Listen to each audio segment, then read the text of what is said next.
It's a pleasure to be back at York amongst so many historians. I didn't know about Chairman Mao being a member of the history department. But I suppose he was probably pretty effective. And I've been around here for a long time, but times do change. I first came to know Ramsey in 1966 when I joined his graduate seminar at the University of Toronto, and later on he supervised my doctorate, and subsequently I became a colleague of his at York in the 1970s and continued to be so. He retired and then I retired, but we continued to see each other. And I'm glad that Kate McPherson said something so perceptive, which was that Ramsey was fun. And I thought I'd just say a few words about fun in Ramsey at the beginning before I turn to what I think was one of his contributions to the study of Canadian history. About 1976, Ramsey and I went to Winnipeg because the University of Winnipeg was holding some kind of a conference, and the importance to them of Ramsey's presence was that he had, of course, left United College, which then later turned into the University of Winnipeg. He had left it about the time of the Crow affair, which most of you probably don't know about. I don't think Michael Horn is here, so we probably won't hear an hour and a half about it. But the Crow affair arose when Harry Crow and Stuart Reid and Ken McNaught had some internal private correspondence intercepted, and they were fired. And I know that Ramsey was very fond of all of them, having been taught by them at United, and so he didn't go back to the United College until this time, which I guess was 20 years after. Now, I don't know what the conference was about, and I don't know why I was there. I actually looked at my CV to see if I'd given a paper, but I didn't, or I was too ashamed to put it on my CV. But there we were, the two of us, among many others, and of course the people at the University of Winnipeg were positively falling all over themselves with delight that Ramsey was back. But on the Friday during the conference, again, I don't know what happened, or at least from our point of view, nothing happened. So Ramsey said to me, why don't we rent a car and go to Morden, which was a town in southern Manitoba where he spent his adolescence, I guess, before he left to come to United College and then on to Queen's and the University of Toronto. So I said, okay. So we rented a car and we drove to Morden, and we got to Morden, and I was driving, I think, and so we turned down the main street of Morden, and Cook kept saying to me, slow down. So I'd slow down, and he'd say, and that used to be so-and-so's pharmacy, and over there was the hardware store, and so on. But slow down more. So I keep slowing down, and eventually we were creeping along. At that point, the RCMP pulled up beside us and said, what are you guys doing here? I think they probably thought we were sort of slow-motion bank robbers or something, casing the joint. Anyway, we satisfied them that we had a reason to be in Morden, and we left town, though not very fast, because we discovered that the car we'd rented had a governor on it that meant couldn't go more than 52 miles an hour. But we went back to Winnipeg, and that evening, that was where the real fun for the two of us began, or rather it began for Ramsey. He said to me, why don't we go and look at the Thomas Scott Memorial Orange Lodge? Now again, not all of you will know who Thomas Scott was. He was executed during Riel's brief governance of Manitoba in 1869-70, and he was, of course, an Ontario Orangeman. So I said, okay. So we went to the Thomas Scott Memorial Orange Lodge, which was a vast 3-story building, and it turned out that it had become a kind of there weren't enough Orangemen to fill it all the time, so they rented it out. And that night, I think the University of Manitoba's engineering students had taken it over, and there was an enormous amount of noise and dancing and frivolity. But we met the guy who was the Orangeman, who was the manager of the lodge, and he said, "What brings you here?" And Ramsey said to him, "Well, we're from the Tommy Church Orange Lodge in Toronto." I guess, again, Tommy Church was an Orangeman who was mayor of Toronto around the time of the First World War. So this guy said, "Well, that's great, let me show you around." So he showed us all around, and he took us into these rooms and with all sorts of regalia. And I remember we ended up on the 3rd floor where there were no engineers, though it was a vast room, and he told us with great pride that it was the largest spring-loaded dance floor in Western Canada. We didn't attempt to test this, but so after a while I said, "Come on, Cook, we got to get out of here." But we went downstairs, and we were going out the door, and this man had been sufficiently impressed, I think more by Ramsey than by me. He said, "There's a big Orange gathering in Nipawa tomorrow, and we're going in a bus. Wouldn't you like to come along?" And Ramsey turned to me and said, "What do you think about this?" And he said, and I'm sure this is true, that I looked absolutely stricken at this idea. I blurted out something about the fact that my wife was expecting me home. And this man pressed us a little bit, but not too much, and eventually we escaped without being discovered as non-Orangemen.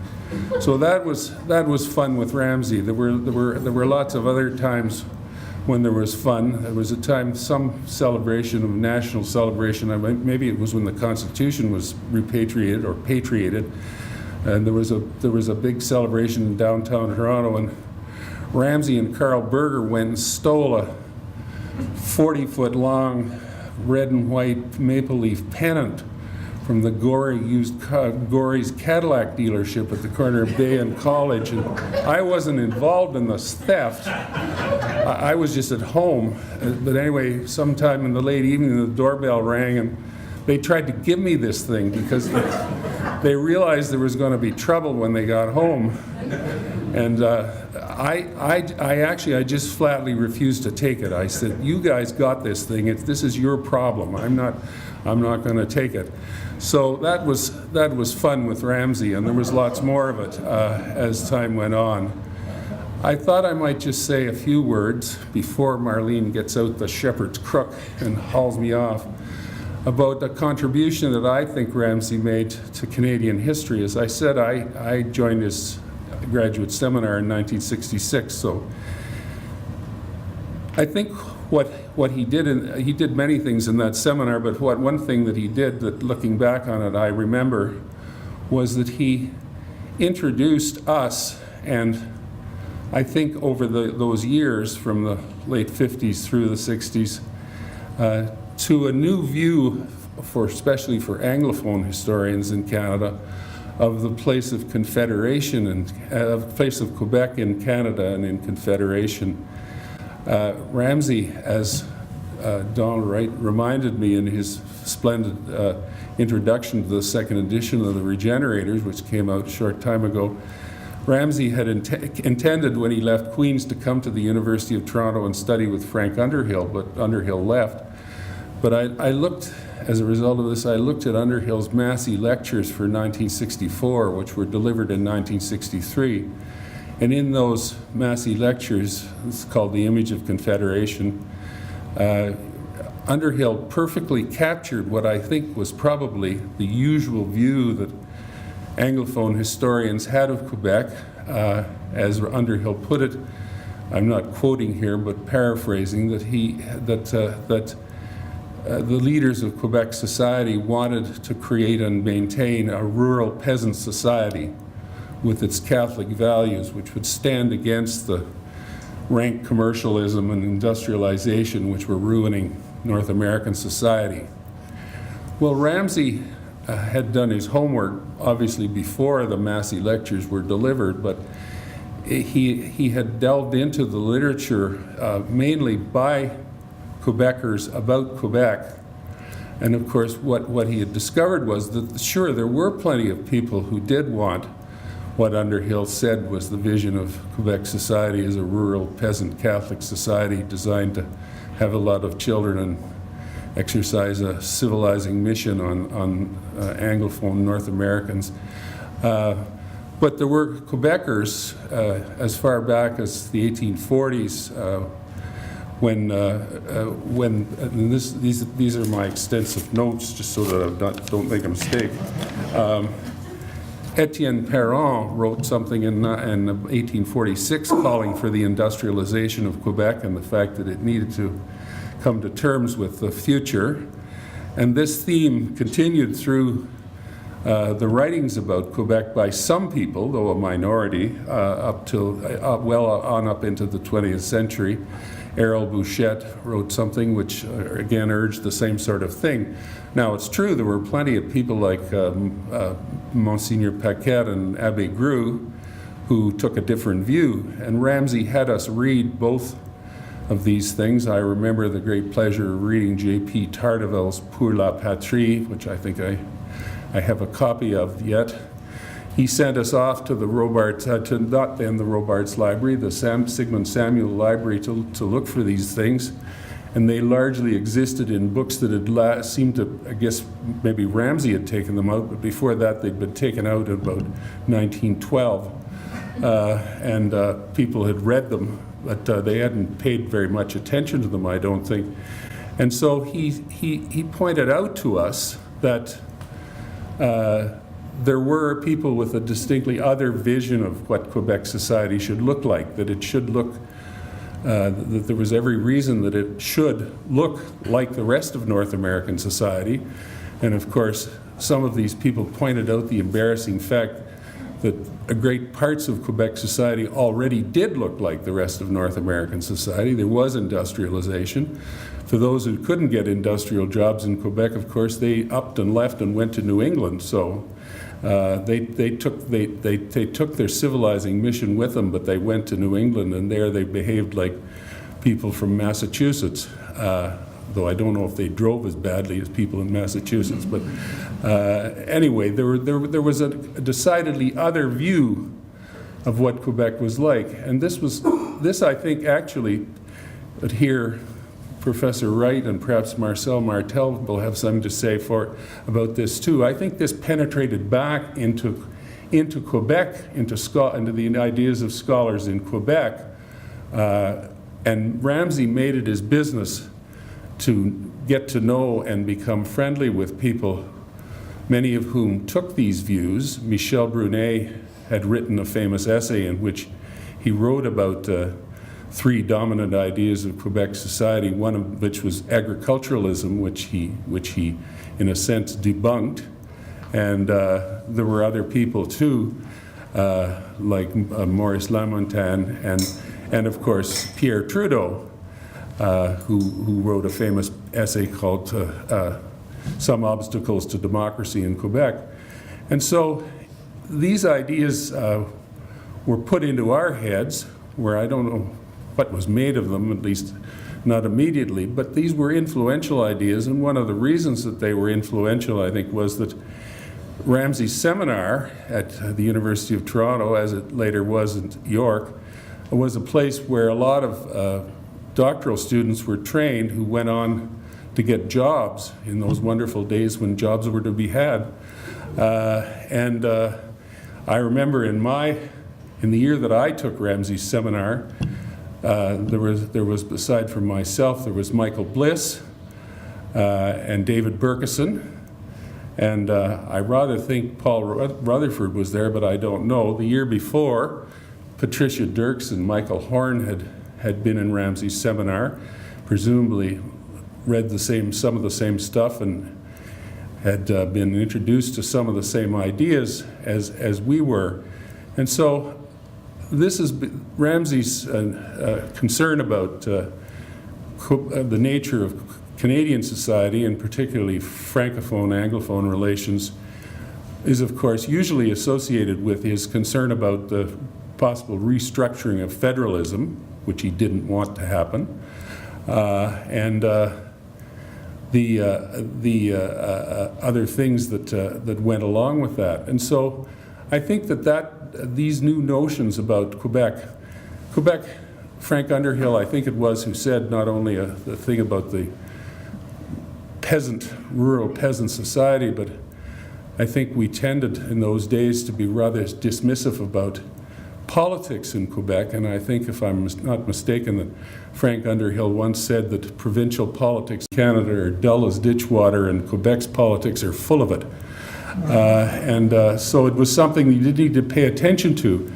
For Anglophones, even historians at that time, the mid-1960s, 50s and 60s, Quebec became important only because we argued about separate schools, we argued about conscription, we argued about imperial relations with the British and the British Empire, but nobody seemed to really pay very much attention to some of the ideas that were circulating within Quebec society. And so by bringing the attention of a number of graduate students to this, and of course writing a lot about it as well, because his book, Canada and the French Canadian Question, came out in 1966, the very year that I was in his seminar, thereby hangs a rather embarrassing tale with which I'll conclude. We were in the seminar, which met in Ramsay's office, so we were in quite a small room with bookshelves all around it in the first floor of Sidney Smith Hall, and a big argument broke out, probably between me and Cook, but if it wasn't me, it was Bliss. And Ramsay said, I can settle this because I deal with this, it's in my book. So he looked at me and he said, it's right up above your head. So I got up and I turned around and I looked at the bookshelf, and I, of course, was looking for the green cover of the book, which was the published version of his PhD thesis that he'd done for Donald Creighton on J.W. Defoe. It had an ugly kind of green cover, and so I was staring at it and looking for that, and I couldn't see anything that looked like it. And what he was referring to, of course, was Canada and the French Canadian Question, the book that he had just published, which has an ugly purple cover with green writing on it. And he said to me, "Don't you know about my book? Haven't you read it?" And I said, "No, but I've got the T-shirt and the record." Thank you.